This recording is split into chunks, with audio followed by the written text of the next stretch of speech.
주변에 박사라고 하면 참 대단했습니다. 그죠? 한국에서는 옛날에 박사라고 하면 많은 사람들이 그 박사에게 질문을 했어요. 요즘으로 말하면은 사실은 요즘에는 주변에 워낙 박사가 흔해가지고 참 많은 박사 학위를 가지신 분이 많은데, 사실은 박사라고 하면은 자기의 그 전문 분야가 있거든요. 그 사람이 농업을 공부했으면 농사 쪽에 밝을 거 아니에요. 과학을 공부했으면 과학 쪽에 밝을 텐데, 생물학을 공부했으면 생물학 쪽에 밝을 텐데, 옛날에는 그냥 하여간 박사님 그러면 그분이 박학다시 한 줄 알고 뭐든 가서 그분에게 질문을 했던 때가 있었던 것 같습니다. 그리고 그 사람은 또 그게 또 다 질문을 해줬어요. 이렇게 해라 저렇게 해라. 박사가 모든 걸 다 알고 있는 것 같았기 때문이죠. 요즘에는 많이 달라졌습니다. 요즘의 현대는 정말 전문가가 지배하는 시대입니다. 지식의 발달이 너무 빨라가지고 인간의 두뇌로는 그 지식과 정보를 다 따라갈 수가 없는 시대가 되어버렸어요. 그러니까 자기가 어떤 한 분야를 다 공부를 못하니까 더 세분화되는 거예요. 근데 이렇게 세분화돼도 여기 분야도 또 정보와 지식이 또 늘어나니까 또 자르는 거죠. 이렇게. 그러니까 박사가 훨씬 많아지는 거죠. 여기 분야의 박사, 여기 분야의 박사, 여기 분야의 박사 계속 많아지는 거예요. 그러니까 전문가들이 지배하는 세상이 돼야 되는 거죠. 그러니까 한 분야를 얻으려고 해도 이미 그 지식과 정보가 너무 넓고 많아졌어요. 그래서 요즘에는 이제 전문가가 필요한 세상입니다. 전문가라는 거는 어떤 뭐 특정 분야의 최고인 사람이죠. 그래서 이 전문가가 전문가에게 뭔가를 의뢰해야 그 문제가 해결이 됩니다. 자, 그러면 이제 한번 생각해 보시죠.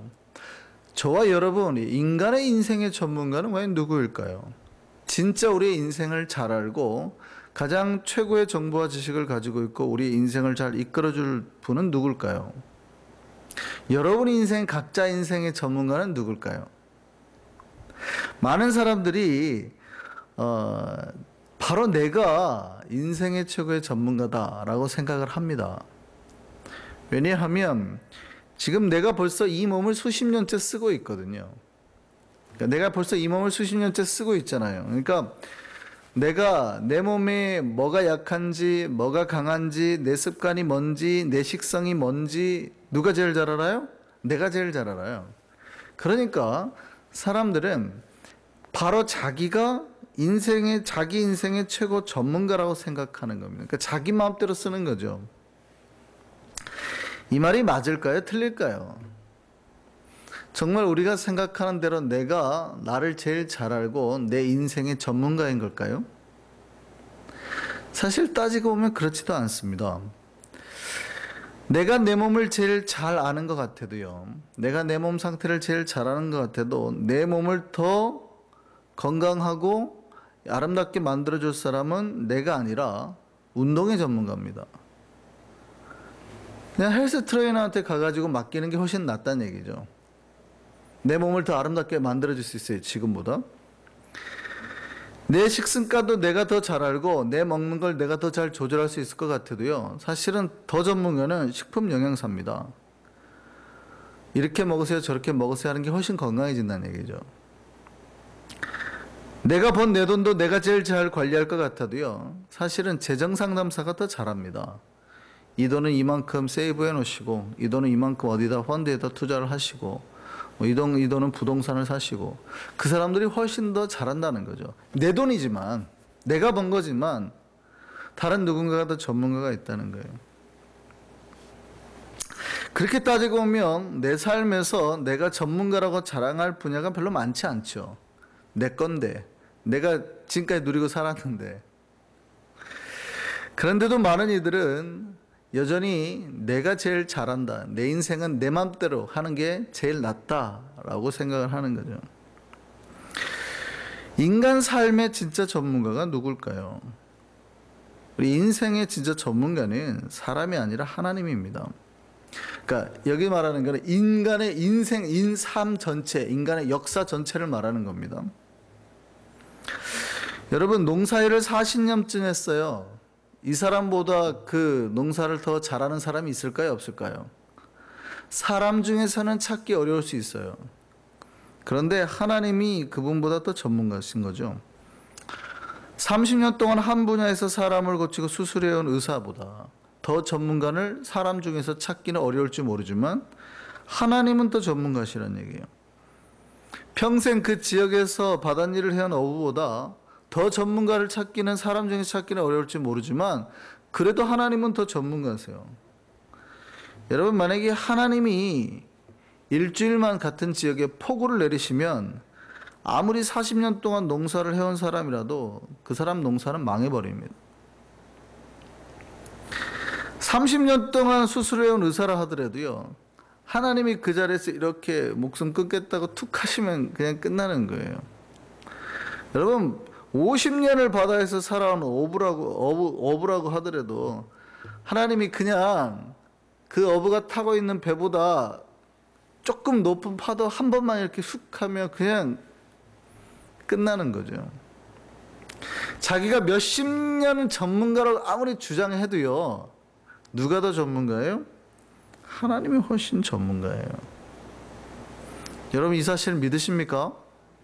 목사는 그 얘기하는 사람입니다. 목사들은 성도들에게 인생을 살 때 바로 그 전문가이신 하나님의 지침대로 사세요라고 말하는 거예요. 그 지침이 뭐냐면 말씀이거든요. 말씀대로 사세요. 근데 사실은 세상살이가 말씀대로 살기 어렵잖아요. 말씀대로 살면 참 힘든다는 거 압니다, 목사도. 근데 그래도 그냥 그 말씀대로 사세요라고 말하는 거예요. 근데 많은 사람들이 목사의 설교를 들으면 그렇게 말합니다. 목사님, 참 목사님 답답하세요. 목사님이 내 인생의 전문가가 아니잖아요. 목사님 평생 그냥 책상에 앉아서 말씀만 읽고 사시니 세상이 어떻게 돌아가는지 모르시잖아요 라고 말합니다. 근데 목사가 정말 인생을 모르는 걸까요? 성경은요, 인간의 수천 년의 역사가 담겨 있는 책입니다. 그리고 그 인간을 창조하신 하나님이 그 인간들을 바른 길로 인도하기 위해서 만들어낸 최고의 지침서라고요. 교회는 이 지침서를 가지고 수천 년 동안 사람들을 가르쳐 왔습니다. 그러니까 수천 년의 노하우가 있는 거죠. 가장 인간이 살아가기 합당한 길이 뭐며 그들이 어떻게 하면 잘 사는지를 수천 년의 경험을 통해서, 그러니까 이미 쓰여진 지가 수천 년이지만 이걸 가지고 수천 년 동안 교회가 가르쳐 왔다 이 말이죠. 그러니까 인생 최고의 지침서예요. 이게 과연 인생의 전문가라고 자부하는 각자 사람들의 생각이나 말보다 부족한 것일까요? 아니죠. 사람들은 각자가 자기의 방식대로 살아가는 것이 옳다고 생각합니다. 그러니까 자기가 전문가라고 생각하니까. 그런데 하나님은 그게 아니다는 거예요. 지금 여러분이 드시고 있는 식습관은 고쳐져야 합니다. 뭐 누구한테 맡기면 돼요? 그냥 영양사한테 맡기는 게 제일 좋아요. 근데 그 영양사가 수천 년 동안 사람을 만약에 상담해 왔다고 생각해 보세요. 그 사람이 나을까요? 내가 나을까요? 너무나 간단한 이치예요. 알고 있기 때문에 그 습관대로 내가 가르치는 대로 식습관을 바꾸고 고치는 게 힘든 건 알면서도 그렇게 말을 하는 거예요. 왜냐하면 그게 옳기 때문에. 그런데도 많은 사람들이 정말 내가 인생의 전문가라고 생각합니다. 근데 저는 감히 말하죠. 우리 인간의 생각을 내려놓고 하나님의 말씀에 순종해서 살아가십시오. 그게 지금 내 삶에 아주 위험해 보일 수 있어요. 내가 그렇게 살면 정말 힘들 것 같아요. 근데도 그렇게 살으라는 거예요. 그럴 때 하나님이 우리를 도우시고 우리를 살리는 거예요. 왜냐하면 그게 지금까지 우리 인류 역사를 통해서 하나님이 이끌어간 방식이거든요. 그러니까 말씀대로 살았을 때 하나님이 복 주셨고 내 방식대로 살려고 할 때 항상 하나님의 복에서 비껴갔다는 얘기입니다. 하나님이 우리 인생의 전문가시니까, 우리 영혼의 삶의 주인이시니까. 오늘 본문을 보면 바울을 로마로 태우고 가는 배가 나옵니다. 바울이 처음에 우리가 읽지는 않았지만 이 본문 처음 출발하기 전, 이 배가 출발하기 전에 바울이 그랬어요. 아, 이 배가 출발하면 안 돼요.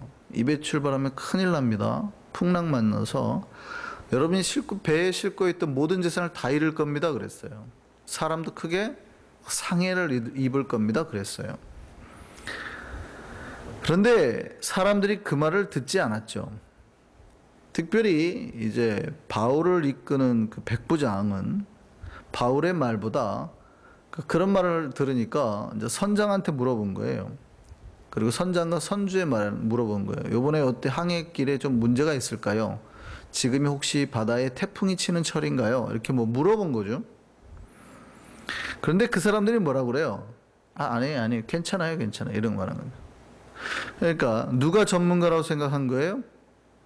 당연하죠. 선장과 선주의 말이 바울 말보다 더 전문가처럼 들리는 거예요. 사도행전 우리 27장 11절 말씀, 바로 보면 앞에 있던 말씀인데 같이 한번 크게 읽어보실까요? 시작. 백부장이 선장과 선주의 말을 바울의 말보다 더 믿더라. 왜 이랬대요? 이유는 바울보다 선장이 더 전문가라고 생각한 겁니다. 이건 누가 보아도 실제적으로 드러나는 모습인 건 맞죠. 그러니까 진짜 우리의 삶을 보면 이 사람이 진짜 전문가인 건 맞아요. 그죠? 뭐 선장이 전문가죠. 뭐. 이 사람이 평생 그 백길에 살았는데. 그러니까 백부장이 그렇게 물어본 건 맞다 이 말이죠. 오늘 이 본문이 지금 우리가 살펴본 이 장면이 바로 인생을 사는 모든 인간들의 모습이에요. 그러니까 신앙 없는 사람들의 모습이라는 얘기죠. 백부장은 로마 사람이잖아요. 로마 군인이니까 하나님 믿는 신앙이 없거든요. 이게 이제 모든 과학적인 사고를 대변하는 사람들의 모습이에요. 문제 없대는데 뭐. 아무리 바울이 말을 하고 하나님의 말씀이라고 해도 안 믿는 거죠. 바울은 지금 누구의 말씀을 대변하고 있는 겁니까? 하나님의 말씀. 그러니까 무슨 얘기냐면 진짜 이 세상의 주인이시고 전문가신 하나님이 지금 사람을 이끌어 주시는 거거든요. 근데 백부장은 그 말을 안 믿는 거예요. 물론 신앙이 없으니까 당연한 거겠죠. 그러니까 선장한테 가서 그렇게 말하는 거예요. 선장의 의견을, 전문가의 의견이라고 듣는 겁니다. 근데 선장이 뭐라고 말했어요? 걱정 마세요. 지금 물결 좋고요. 바람도 좋고 태풍 없을 시기입니다. 걱정하지 마세요. 한국으로 따지면 태풍은 여름철에 부는 거지 겨울철에 부는 거 아닙니다. 걱정하지 마세요. 이런 거죠. 장마는 여름철에 오는 거지 겨울철에 오는 거 아닙니다. 걱정하지 마세요. 지금 장마철 아니에요. 그런데 배가 출항하고 얼마 지나지 않아서 그 유명한 유라굴로 광풍을 만나죠. 그 크레타 섬, 그레데 섬을 출발하자마자 이틀밖에 안 되는데 바로 광풍을 만나요. 태풍이 불 시즌이 아닌데 불어버린 거죠. 어떻게 했습니까? 살려고 배에 있던 짐을 다 버렸어요. 200명이 넘은 사람들이 그 배에 타고 있었는데 그 얘기는 고대 사회에서 배가 한번 움직인다는 것은 큰 무역이 행해진다는 거거든요. 바울은 이제 그 배에 타고 가는 거지만, 그러니까 배 한 번이 망하면 그 지역 사회의 선주들이 막 줄줄이 도산하는 거예요. 근데 바울 말 안 듣고 갔다가 어떻게 해요? 태풍 만나니까 사람이 먼저 그래도 살아야 되니까 그 배에 있던 짐을 다 버립니다. 그리고 막 태풍에 이제 난파돼 가지고 배가 어디로 가는지도 모르게 떠나가게 되는 거죠. 이게 오늘 현대를 사는 인간들의 모습하고도 똑같아요. 내가 내 인생의 전문가라고 생각하니까 기도하지 않고 하나님 말씀대로 지키지 않고 내가 생각하고 내가 판단하는 대로 가는 거예요. 그게 안 됩니다 해도 다른 사람의 전문가의 말을 듣지 하나님의 말을 듣지는 않거든요. 그러다가 어떻게 해요? 예상치 못한, 내가 예상했을 때는 아무 문제가 없는데 예상치 못한 광풍을 팍 만나고 나니까 갑자기 내가 가진 거 다 버려야 되는 상황이 발생하더라는 거죠. 그제서야 이제 사람들이 깨닫는 거예요. 바울 말을 들을 걸. 그게 이제 오늘 본문 처음 시작하는 게 21절에 그래요. 여러분이여 내 말을 듣고 그레데에서 떠나지 아니하여 이 타격과 손상을 면하였더라면 좋을 뻔하였는데, 이게 바울이 오늘 처음 하는 말이에요. 배에서 이제 태풍 만나고 난다. 그런데 내가 기도해 봤더니 그래도 이제 안심하세요. 여러분 중에 아무도 생명에는 손상이 없겠고 배만 상하겠다고 하나님 말씀하십니다. 그리고 실제로 그런 일이 일어나기 시작하는 거죠. 그때 사람들이 비로소 바울의 말이 이 바다의 전문가라고 하는 선장의 말보다 옳구나 생각하는 겁니다. 사람들이 뭐라고 생각해요? 바울이 진짜가 아닐까? 바울이 진짜 전문가가 아닐까라고 생각하기 시작한 겁니다. 정확한 것은 바울이라고 보다는 바울 안에 계시는 하나님, 그 말씀이 진실이구나, 진짜구나 라고 깨닫기 시작했다는 거예요. 그 사실을 알게 되는 이제 내용이 뒤에 계속 나와요. 배가 이제 떠다닌 지 2주, 14일이 됐어요. 2주가 지나니까 점차 이 배가 이제 육지에 가까운다라는 걸 느낍니다. 그때 이제 한 사건이 발생을 해요. 그 뱃사공들이 이제 육지가 가까우니까 이 배에 닻을 내리는 척 하더니 이 탈출 보트를, 라이프 보트를 이렇게 내려가지고 몰래 자기네들만 타고 도망가 버리려고 그랬어요. 이때 바울이 백부장과 군인들에게 이렇게 말합니다. 저 사람들 지금 잡아두지 않으면, 그러니까 저 사람들 지금 배에 있지 않으면 당신들 절대 구원 못 받습니다. 딱 말하니까 갑자기 그 사람들이 그 거룻배라고 나왔죠. 조그만 보트예요. 오늘날로 말하면 라이프 보트인데 그 보트 줄을 끊어버린 거예요. 이 장면이 무슨 장면이냐면 백부장이 바울의 말을 그 다른 선장의 말보다 더 이제 믿기 시작했다, 신뢰하기 시작했다는 얘기예요. 바울을 드디어 자기 인생의 생명의 전문가로 인정한 장면입니다. 사실 배가 육지에 가까워지면 선원들이 배를 타고 나가도 큰 의미가 없을 겁니다. 그들이 나가도 별 문제가 없을 거라고요. 놔둬도 된단 말이죠. 그런데도 불구하고 오늘 본문은 뭐를 말해주고 있냐면 그들이 드디어 바울의 말을 따르기 시작했다는 걸 보여주는 거예요. 그 다음에 바울이 배에 남아있는 음식을 다 가져오라고 그래요. 이 사람들이 오늘 본문을 보면 2주 동안 거의 음식을 못 먹었다고 그래요. 왜냐하면 배가 며칠을 떠다닐지는 모르잖아요. 그러니까 음식을 막 한꺼번에 많이 배부르게 먹으면 다 죽는 거죠. 근데 그때 갑자기 바울이 배에 남아있는 음식을 다 가져오세요 이런 거죠. 그리고 이제 배부르게 먹으세요. 걱정하지 말고. 도박하는 겁니다. 어떻게 될지 모르는 상황에서 지금 배에 남아있는 음식을 가지고 다 먹자는 거거든요. 이 바울의 말이 여러분 괜찮은 걸까요? 여러분 같으면 어떻게 하겠습니까? 아직도 배가 바다에 떠다녀서 이렇게 가고 있는데 제가 여러분에게 2주 동안 고생했으니 이제 배에 남아있는 음식 다 가지고 오세요. 다 먹으세요. 괜찮습니다. 말하면 여러분 어떤 사고를 하시겠습니까? 현실적인 사고, 과학적인 사고 하지 않겠습니까? 아무리 그래도 우리 목사님이 좀 너무하네. 어떻게 될 줄 알고 남겨야지 라고 생각하지 않을까요? 근데 이 로마 사람들은 하나님도 안 믿는데 얼마나 철저히 바울의 말을 믿었냐면 그렇게 했다는 거예요. 특별히 바울이 축도하고 기도하면서 떡을 떼어서 축사해서 나눠줬대요. 그러니까 그들이 그 배에 있는 모든 사람이 하나님께 감사하는 시간을 가지게 됐다는 거죠. 점차 하나님을 믿게 됐다는 얘기를 하고 있는 겁니다. 근데 성경은 그 장면을 이렇게 기록하고 있습니다. 그 후 그들이 다 안심하고 받아 먹었다. 여러분 그 음식을 먹었는데 어떻게 안심할 수가 있어요? 불안해야 되는 거 아니에요? 야 이거 먹고 다 죽게 생겼네. 이거 먹고 우리 다 죽게 생겼네 이제. 우리가 리더 하나 잘못 만나가지고 야 생각을 이렇게 하네. 이거 어떻게 해서 아껴 먹어야지. 지금 배에서 배부르게 먹는 게 뭐가 중요해. 사는 게 중요하지.